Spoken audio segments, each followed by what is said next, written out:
আমার তখন ক্লাস 11, কাছেই স্কুল। আমি স্কুলে যাতায়াতের পথে একটা ছেলেকে সাইকেলে করে মাঝে মাঝে কোথাও যেতে দেখি। শ্যামলা বরণ, টিকালো নাক, টানা টানা চোখ, বেশ লম্বাও বটে। যদিও সে আমাকে একটুও পাত্তা দেয় না, কোনোদিন ঘুরেও তাকায় না। আমি যে একটা মেয়ে, আমার কিশোরী বয়সের মনটা পুরোটাই তাকে উজাড় করে দিয়ে বসে আছি, তা যদি সে বুঝত। আর আমার কপাল, কি আর করা, ছেলেটাকে দেখার পর সমরেশ মজুমদারের উপন্যাসের নায়ক অনিমেষের কথা আমার খুব মনে পড়ত। আর নিজেকে অবশ্যই তার প্রেমিকা মাধবীলতার জায়গায় বসিয়েছি। মনে মনে কখন যে ছেলেটা আমার প্রতিটি উপন্যাসের নায়ক আর আমি তার নায়িকা হয়ে গেলাম বুঝতেও পারিনি। প্রায় রোজ রাস্তায় এক পলকের একটু দেখায় ছেলেটাকে না জেনে না বুঝে মন দিয়ে দিলাম আমি। তারপর পরীক্ষা আর নানান ঝামেলায় অনেক দিন দেখা নেই। অবশেষে উচ্চ মাধ্যমিক পাশ করার পরে নতুন কলেজে ভর্তি হলাম। রাস্তায় বের হলেই যদি এক পলক দেখা পাই, সেই ভেবে তাকে এদিক ওদিক খোঁজা আমার স্বভাবে দাঁড়িয়ে গিয়েছিল। কিন্তু বেশ কিছুদিন ছেলেটিকে আর দেখতে পেলাম না। কোথায় বাড়ি তাও জানি না, সাইকেলে আসতো মানে কাছেই হবে নিশ্চয়ই, কিন্তু কিভাবে দেখা হবে আর কবে কিছুই জানি না। আমার ছেলেবেলার বান্ধবী তনুকে আমার মানসিক দুঃখের কথা জানালাম। নিজের এই ভালো লাগার ভার একা একা আর বইতে পারছিলাম না। যদিও তনুও ছেলেটাকে দেখেনি, কিন্তু তবুও আমার পাগলামি দেখে সেও প্রকৃত বান্ধবীর মতো আমার দুঃখের সমব্যথী হয়ে রইল। কলেজে তখন টুকটাক এদিক ওদিক দিয়ে প্রপোজ আসছে, ওই যেমন হয় আর কি। আমি কিন্তু এনগেজড বলে এড়িয়ে যাচ্ছি। হায় রে, কি পোড়া কপাল আমার! যাকে ভালোবাসি সে কিছুই জানে না, সেই ভালোবাসা একতরফা জেনেও ভালোবাসছি। এ কেমন ভালোবাসা! নাম ধাম কিচ্ছু জানি না। মনে মনে আমার স্বপ্নের নায়কের একটা নাম দিয়েছি অনিমেষ, আমার প্রিয় উপন্যাসের নায়ক। এরই মধ্যে একদিন আমি আর তনু কলেজ থেকে ফিরছি।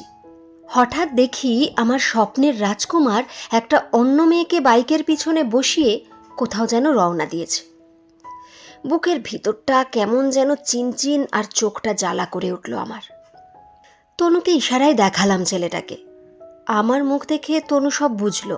তারপর ছেলেটাকে ভালো করে দেখে বলল, তোর অনিমেষকে আমি যেন কোথায় দেখেছি। কোথায় আর দেখবি, নিশ্চয়ই ওই মেয়েটার সাথে কোনো পার্কে। বেজার মুখে আমি উত্তর দিলাম। তনু ভুরু কুঁচকে কিছুক্ষণ ভেবে বলল, ও হ্যাঁ, মনে পড়েছে, আমার ছোটদার সাথে দু একবার। দাঁড়া, অত মন খারাপ করিস না তো, আমি খোঁজ খবর নিচ্ছি। বাইকের পিছনে বসা মেয়েটাকে দেখে সেই থেকে আমার মনটা অসম্ভব খারাপ। তবুও তনুর কথায় যেন একটু আশার আলো দেখতে পেলুম। দিন দুই পরে তনু জানালো ছেলেটির নাম ঋষি, খুব ভালো ছেলে, 2 পাড়া পরেই বাড়ি। ছেলেটি বছরখানেক হলো চাকরি পেয়েছে।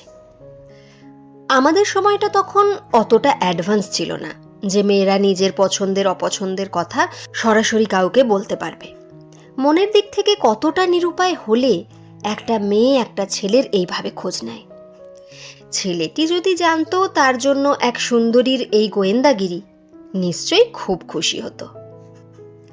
যাই হোক, মনে মনে ভাবলাম ও চাকরি পেয়েছে, এই জন্যই এখন আর দেখি না এদিকে। ওদের পাড়া এমন কিছু দূর নয়, সাইকেলে মিনিট 25 মতো লাগবে মনে হয়। নির্লজ্জের মতো তনুকে বললুম, সাইকেল নিয়ে একদিন যাবি ওদের পাড়ায়? তনু আমার দিকে গোল গোল চোখে তাকিয়ে পর মুহূর্তে তিরস্কার করে বলল, মেয়েদের এত উতলা হওয়া মোটেই শুভ লক্ষণ নয়। ধুত্তেরিকা, তোর শুভ লক্ষণের নিকুচি করেছে। ভীষণ রাগ হলো তনুর ওপর। ভাবলুম আর জন্মেও ওর সাথে কথা বলবো না। তারপর বেশ কিছুদিন কলেজেও যাইনি, ফলে তনুর সাথে দেখাও হয়নি। আরও একটা ঘটনায় মন মেজাজ জম্মের খারাপ হলো আমার। বাড়িতে হঠাৎ বলা নেই কওয়া নেই আমার বিয়ের দেখাশোনার কথা বলছে। এই রবিবার শুনলাম পাত্রপক্ষ থেকে আমাকে দেখতে আসবে। পাত্রের বাবা আর আমার বাবা নাকি একই ট্রেনে অফিস যায়।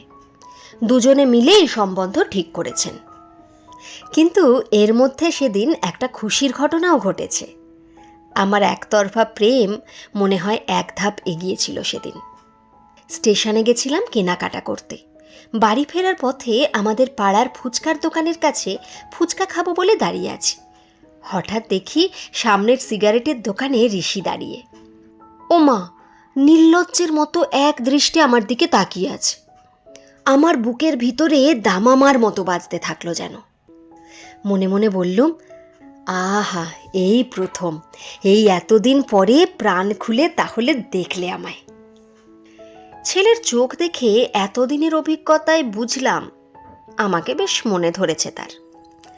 পাশের ছেলেটা কিছু একটা বলতে ও চোখটা সরিয়ে নিল, কিন্তু আবার ক্যাবলাকান্তর মতো আমার দিকে তাকিয়ে থাকলো। মনে মনে ভাবলুম, আরে এগিয়ে এসে আমার নামটা অন্তত জিজ্ঞেস তো করো। এই পরিস্থিতির মধ্যে গাল হাঁ করে কি আর ফুচকা খাওয়া যায়? তাই সেই ইচ্ছে বাতিল করেছি। আর একটু দেরি করার জন্য আলু কাবলি দিতে বললাম। আরে আলু কাবলি বানানোর সময়টুকুতে যদি এগিয়ে এসে প্রপোজটা অন্তত বা নিদেন পক্ষে নামটা জিজ্ঞাসা করে, এই আশায়। কিন্তু হায় রে, পাশের ছেলেটা আবার কিছু বলতে বাইক নিয়ে চলে গেল। যাবার সময় একটা হাসিও দিয়ে গেল আমার দিকে তাকিয়ে।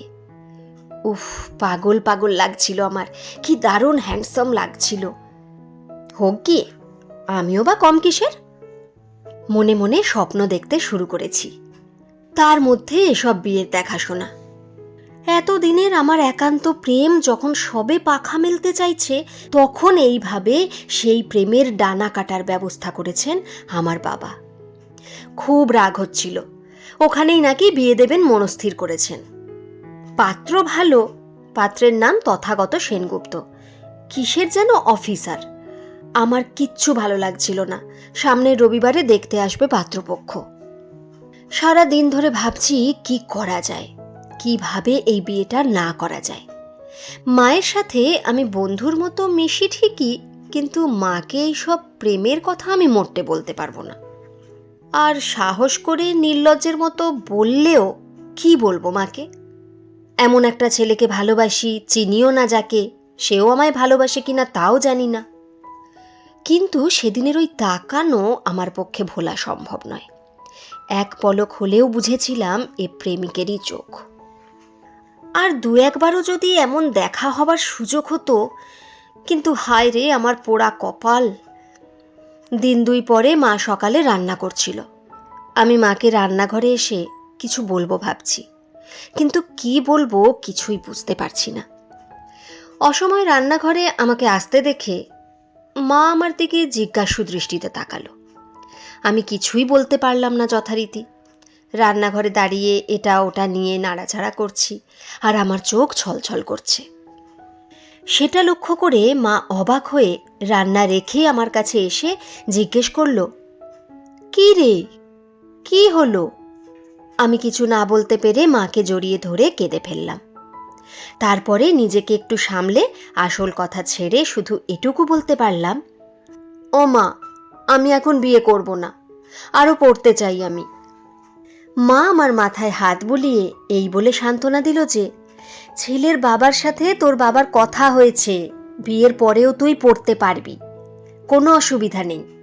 আর তাছাড়া বিয়ের দেখাশোনা হচ্ছে মানেই যে একেবারে এক্ষুনি বিয়ে হয়ে যাবে তা তো নয়। ওরা আসুক, দেখুক আগে, পছন্দ অপছন্দেরও তো ব্যাপার আছে। মায়ের শেষ কথাটা একটু মনে ধরল আমার। নিমরাজি না হয়ে আমার উপায়ও নেই। তবুও সঙ্গে সঙ্গে মাকে এটাও জানিয়ে রাখলাম, অত শাড়ি গয়না পরে সংসেজে ওদের সামনে বসতে পারবো না। মনের তো ইচ্ছা যেন তেন প্রকারে সম্বন্ধটা কাটিয়ে দেওয়া। মা বলল, ওরা বলেছে তোকে এমনিই দেখতে চায়, ওসব কিছুর দরকার নেই। উফ, জাস্ট বিরক্তিকর। রবিবার সকাল থেকেই মনটা খিচড়ে আছে আমার। সব থেকে রাগ হলো ঋষির ওপর। কাছাকাছি এত সুন্দর একটা মেয়ে থাকতে একবারও এতদিনে প্রপোজ করতে পারল না।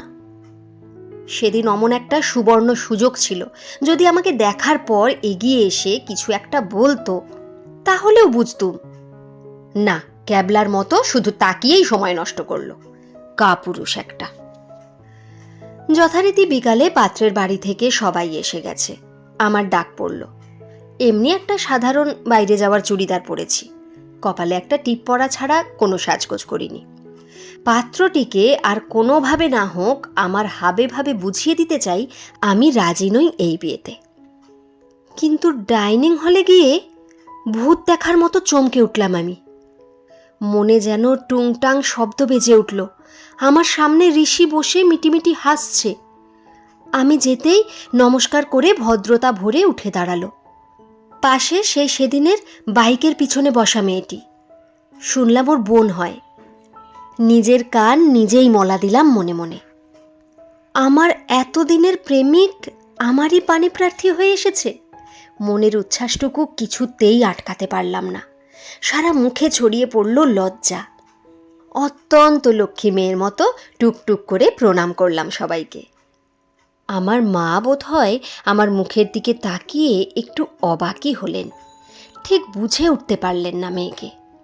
সেদিন যে মেয়ে বিয়ে করবে না বলে কেঁদে চোখ ফুলিয়েছিল, সে দিব্যি হেসে হেসে কথা বলছে। মনের মধ্যে কোথাও কান্নার রেশটুকুও নেই। মাও বোধহয় স্বস্তি পেলেন মনে মনে। কিছুক্ষণ পরে আমাদের দুজনকে ছাদে একটু একা কথা বলার জন্য আলাদা করে ছাড়া হলো। ছাদে উঠেই ও জিজ্ঞেস করল, এই যে মাধবীলতা, অমন হ্যাংলার মতো আমাকে দেখতে কেন সবসময়? আমি যার পর নাই অবাক হয়ে গেলাম। আমার বিস্ময়ের ঘোর কাটতে না কাটতেই আবার সে বলল, খুব সাহস, আমার খোঁজ খবর নেওয়া হচ্ছিল। আমার কোনো কিছুই আর গোপন নেই দেখে আমি লজ্জায় আর বিস্ময়ে লাল হয়ে গেলুম। শুধু চোখ তুলে জিজ্ঞাসু চোখে তাকাতেই আমার এতদিনের স্বপ্নের নায়ক রহস্যময় একটা হাসি দিয়ে যা বলল, তা থেকে সব পরিষ্কার হয়ে গেল। তথাগতরই ডাকনাম ঋষি। তনুর ছোটদার ছোটবেলার স্কুলের বন্ধু। তনু তথাগতর খোঁজ নিচ্ছে দেখে তনুর ছোটদা একটু অবাক হয়ে তনুকে চেপে ধরে ব্যাপারটা কি জিজ্ঞেস করেছিল। তনু তখন তার কথা বলে দিয়েছিল সব গড়গড় করে। সব শুনে তক্ষুনি তনুর সাথে মনে মনে জন্মের ভাব দিয়ে দিলুম। তনুর ছোটদার কাছে সব কথা শুনে তথাগত তনুর সাথে একদিন দেখা করে ডিটেলসে আমার কথা শোনে। তারপর একদিন আমাদের পাড়ায় এসে আমাকে দেখেও যায়। আর বুঝে যায় এমন প্রেমিকাকে ফিরিয়ে দেবার সাহস বা ক্ষমতা কোনোটাই ওর নেই। ঋষিও প্রেমিক হিসাবে কম যায় না। তনুর কাছে মাধবীলতা আর অনিমেষের কথা শুনে সমরেশ মজুমদারের উত্তরাধিকার, কালপুরুষ, কালবেলা 3টে উপন্যাসই এক সপ্তাহে পড়ে শেষ করেছিল। ওর বিয়ের জন্য এমনিতেই দেখাশোনা চলছিল, তাই বাড়িতে জানাতে খোঁজ খবর নিয়ে দেখা গেল দুজনের বাবা দুজনের সহযাত্রী বন্ধু। শুভ লগ্নে আমার স্বপ্ন বাস্তবে পূরণ হলো। এখনো একান্তে নিভৃতে ভালোবেসে আমাকে ও যখন মাধবীলতা থেকে সংক্ষেপে মাধু বলে ডাকে, তখনই আমার মনটা জাদুর ছোঁয়ায় টুংটাং বেজে ওঠে। গল্পটা কেমন লাগলো একটা কমেন্ট করে কিন্তু অবশ্যই জানিও। আর যদি ভালো লেগে থাকে তাহলে একটা লাইক করতে কিন্তু একদম ভুলো না। আর একটা ছোট্ট অনুরোধ, আমার এই নতুন চ্যানেলটাকে সাবস্ক্রাইব করে আমাকে উৎসাহ দিও। অনেক ভালোবাসা রইল তোমাদের জন্য। ধন্যবাদ।